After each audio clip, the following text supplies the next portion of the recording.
Kali ini kita bahas materi tentang usaha kesehatan sekolah yang biasa disingkat dengan UKS. Beberapa definisi atau pengertian dikemukakan di sini, antara lain yang pertama dari Departemen Pendidikan dan Kebudayaan. Dikatakan bahwa UKS adalah upaya membina dan mengembangkan kebiasaan hidup sehat yang dilakukan secara terpadu melalui program pendidikan dan pelayanan kesehatan di sekolah, perguruan agama, serta usaha-usaha yang dilakukan dalam rangka pembinaan dan pemeliharaan kesehatan di lingkungan sekolah. Kemudian yang kedua dari Departemen Kesehatan. Ini mendefinisikan bahwa UKS adalah usaha kesehatan masyarakat yang dijalankan di sekolah-sekolah dengan anak didik beserta lingkungan hidupnya sebagai sasaran utama.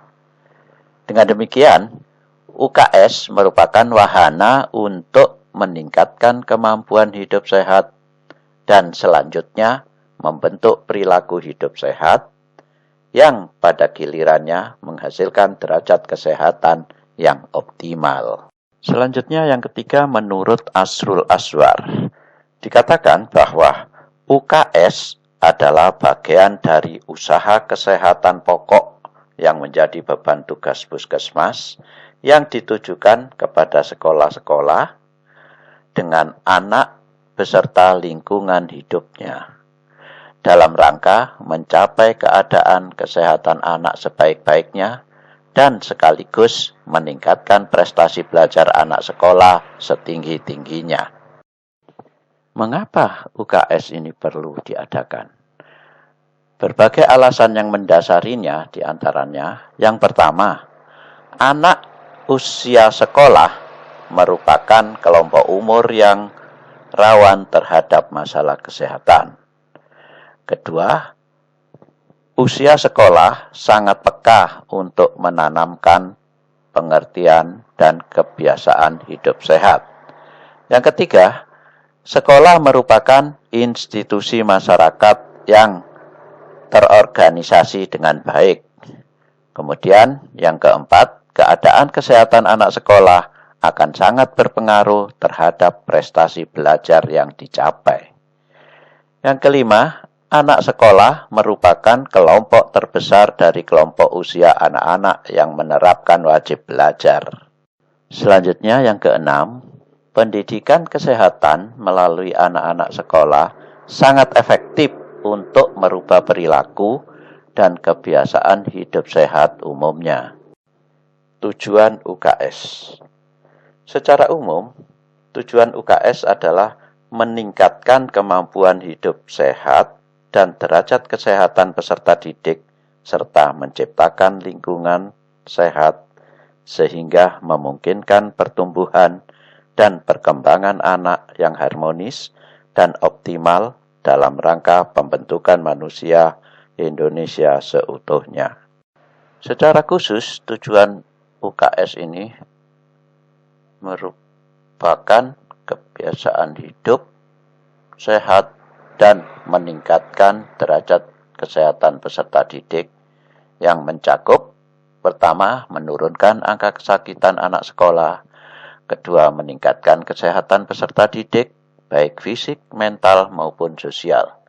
Ketiga, agar peserta didik memiliki pengetahuan, sikap, dan keterampilan untuk melaksanakan prinsip-prinsip hidup sehat, serta berpartisipasi aktif dalam usaha meningkatkan kesehatan di sekolah. Kemudian yang berikutnya meningkatkan cakupan pelayanan kesehatan terhadap anak sekolah. Kemudian meningkatkan daya tangkal dan daya hayat terhadap pengaruh buruk narkotika, rokok, alkohol, dan obat-obatan berbahaya lainnya. Program pembinaan anak usia sekolah. Hal ini bisa dilakukan melalui beberapa cara. Yang pertama melalui sekolah atau UKS, di mana Hal ini bisa dilaksanakan mulai dari jenjang pendidikan dasar sampai dengan pendidikan menengah, termasuk sekolah agama dan TK serta SLB. Yang kedua, di luar sekolah melalui kelompok-kelompok khusus, misalnya kelompok dasawisma, organisasi pemuda atau Karang Taruna, kemudian lembaga swadaya masyarakat dan sebagainya. Ruang lingkup kegiatan UKS.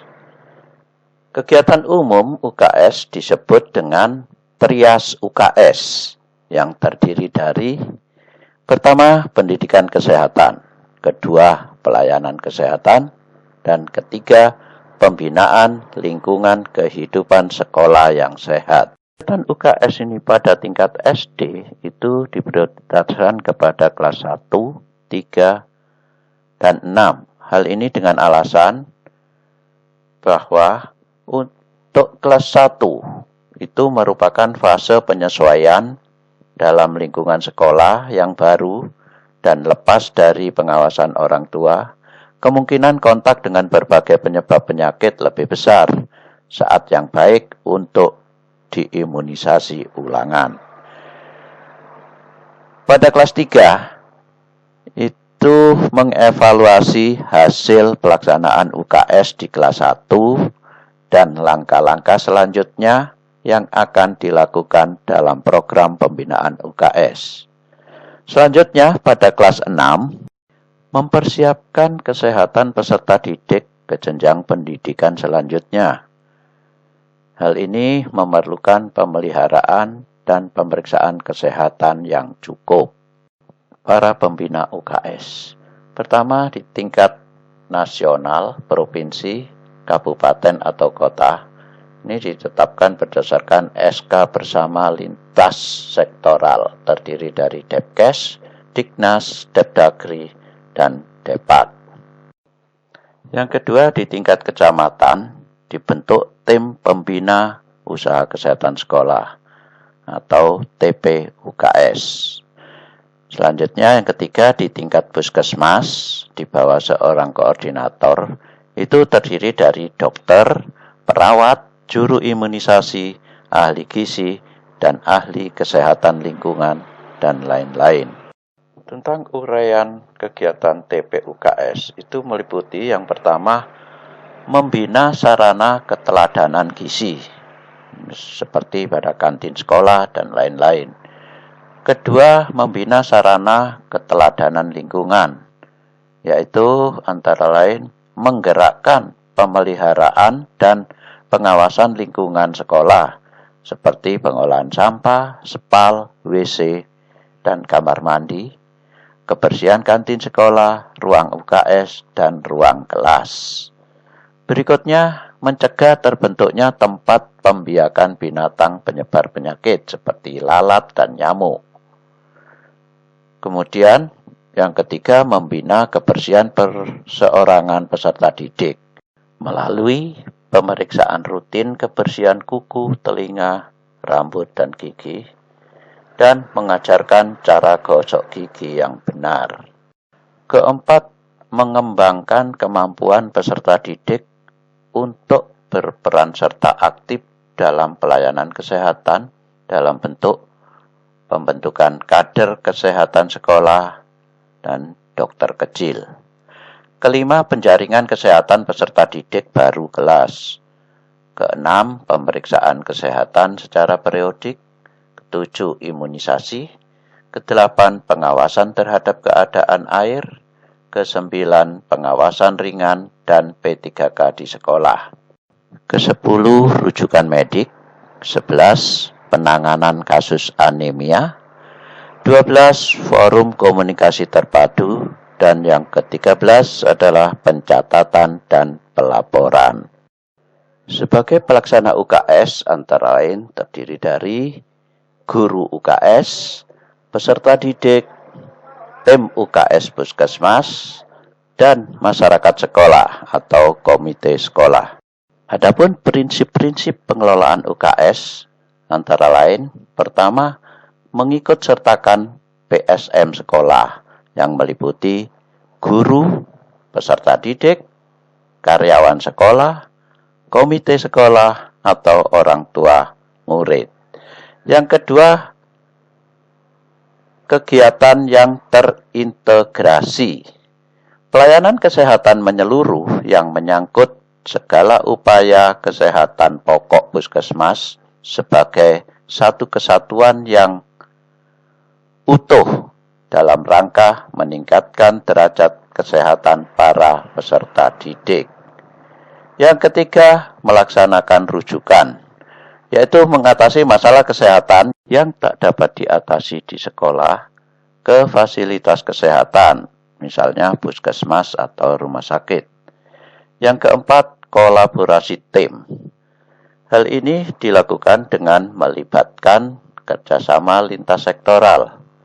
Hal ini diperlukan kerjasama tim dan terorganisasi. Tiap-tiap instansi mempunyai tugas yang jelas, sehingga tidak menimbulkan tumpang tindih dalam kegiatan. Kegiatan-kegiatan UKS.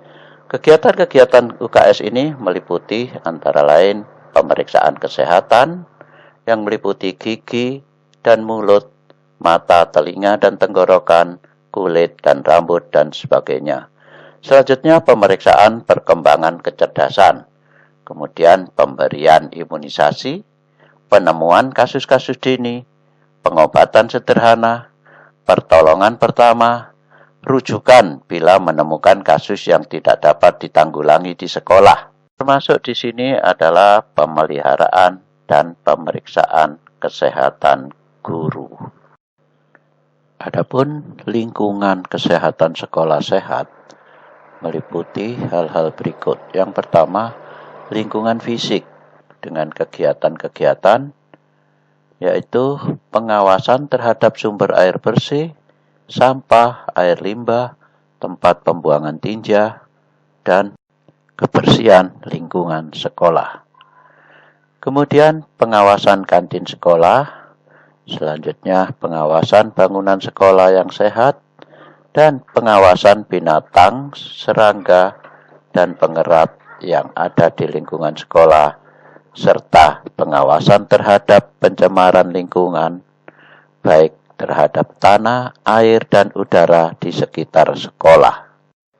Yang kedua yaitu lingkungan psikis dengan kegiatan-kegiatan sebagai berikut, yaitu memberikan perhatian terhadap perkembangan peserta didik, kemudian memberikan perhatian khusus terhadap anak-anak didik yang bermasalah, dan membina hubungan kejiwaan antara guru dengan peserta didik. Yang ketiga yaitu lingkungan sosial dengan kegiatan-kegiatan sebagai berikut.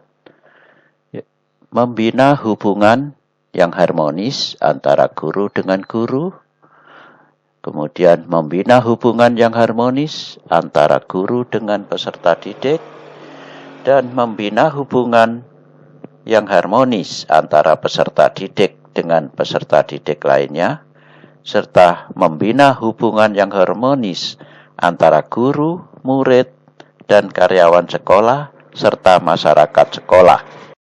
Sebagai tolok ukur keberhasilan pembinaan UKS ini dapat dilihat dari berbagai hal. Yang pertama dilihat dari peserta didik, antara lain meliputi sehat, tidak sakit-sakitan, dan bebas narkotika. Selanjutnya anak didik absensi sakit menurun.